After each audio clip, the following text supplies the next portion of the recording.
You are walking out to get the mail, and there it is again. That same stubborn green shoot pushing up through the hairline crack in your sidewalk. Exactly where it was last month. Exactly where you pulled it the month before that. A small rosette of jagged leaves, maybe a single yellow flower already opening. It should not be able to grow here. There is no soil visible. Just concrete, a crack barely wide enough to fit a coin, and somehow, again, this plant. Your first instinct is automatic. Bend down, grip it at the base, pull, stop. Because that weed you are about to rip out of the crack in your sidewalk is not a random accident of nature being stubborn in the wrong place. It got there for a specific reason. It is doing something specific while it is there, and pulling it, the way you have been pulling it for months, maybe years, watching it return every single time, is not actually solving the problem you think it is solving. It is only ever addressing what you can see. Let's start with what is actually happening beneath that crack.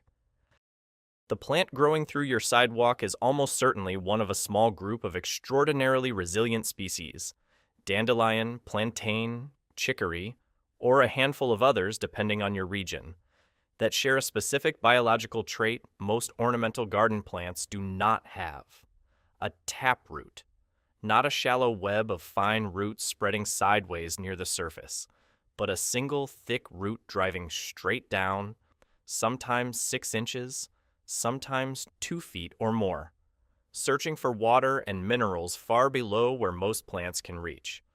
That taproot is the reason the plant found your sidewalk crack in the first place. It did not start there. A seed landed on the surface, germinated in whatever thin film of dust and moisture had collected in the crack, and the taproot began doing what taproots do, pushing downward through any gap, any weakness, any fracture in the compacted material beneath the concrete, following moisture and structural weakness the way water follows a slope. The sidewalk did not create an opportunity for this plant. This plant is specifically built to exploit exactly the kind of compacted, disturbed, mineral-poor ground that construction leaves behind. Now here is what almost nobody stops to consider. The soil beneath a sidewalk, driveway, or any paved surface is not ordinary soil. It has been compacted, deliberately, by heavy equipment before the concrete was ever poured, to prevent the surface above from shifting or cracking under weight. Compaction is good for concrete. It is genuinely terrible for almost everything else. Compacted soil has drastically reduced pore space, meaning very little room for air, water, or the beneficial microorganisms and fungal networks that healthy soil depends on. Most plant roots cannot penetrate it at all.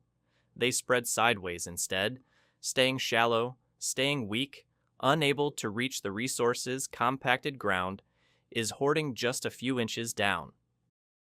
The taproot species that colonize sidewalk cracks are, quite literally, some of the only plants capable of breaking that compaction apart.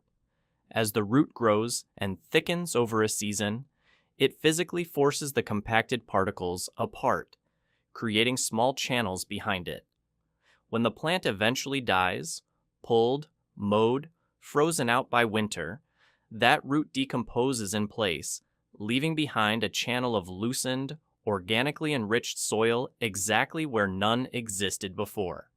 Researchers studying soil remediation in urban and post-construction environments have specifically used deep tap-rooted species for this purpose deliberately, planting them to break up compaction that no tilling equipment could reach without destroying the surrounding structure. The weed in your sidewalk crack has been doing, slowly and without being asked, exactly the job a soil engineer would need heavy equipment to attempt. But here is the part that matters most. When you pull that plant by hand, the visible portion comes away easily, satisfyingly even. The leaves, the stem, sometimes the very top of the root. But taproots are specifically engineered by evolution to resist exactly this kind of removal. The tip snaps off far below where your fingers can reach, often 4, 6, sometimes 10 inches down, still alive, still rooted in the small channel it has already carved through the compacted ground beneath the crack.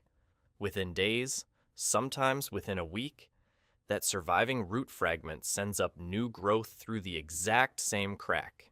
Not a new plant colonizing new territory.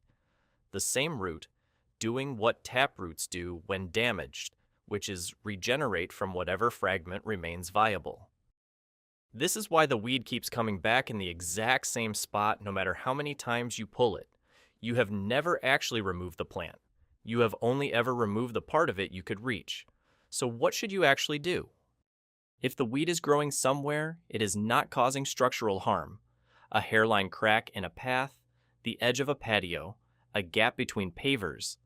The most durable long-term solution is not more pulling. It is addressing why the crack exists and why the plant keeps finding it. Filling the crack itself with sand or polymeric jointing compound removes the entry point the seed needs to germinate in the first place, without requiring you to fight the root that is already established below. If you genuinely need the plant gone immediately, for safety, for a property inspection, for any reason that cannot wait for the root to exhaust itself, cutting the plant repeatedly at the surface, again and again, every time it regrows, will eventually deplete the root's stored energy reserves faster than it can replenish them. This takes patience, it takes longer than pulling, but unlike pulling, it actually works because it does not trigger the same regenerative response that snapping the root does. What you should never do is assume that because the visible plant is gone, the problem beneath the crack is solved. If it returns in the same exact spot within days, that is not the plant being unusually stubborn. That is simply confirmation of what was already true. The part of it that mattered was never within reach of your hand. There is something quietly remarkable about a plant that has spent its entire evolutionary history solving the exact problem your sidewalk accidentally created for it. Compacted ground, mineral scarcity, a narrow opening to the surface. And that has been slowly, patiently repairing that compaction in a channel a few inches wide for as long as you have been pulling it out. It did not choose your sidewalk out of stubbornness. It chose it because it was built, over millions of years, to be extraordinarily good at surviving exactly this kind of hostile, broken ground. The plant was never fighting your sidewalk. It was quietly healing the ground beneath it, one season at a time, whether you noticed or not. The next time you see that same green shoot pushing up through the same crack again, you are not looking at a plant that refuses to give up. You are looking at a root system doing precisely what it evolved to do, in exactly the kind of place it was built for.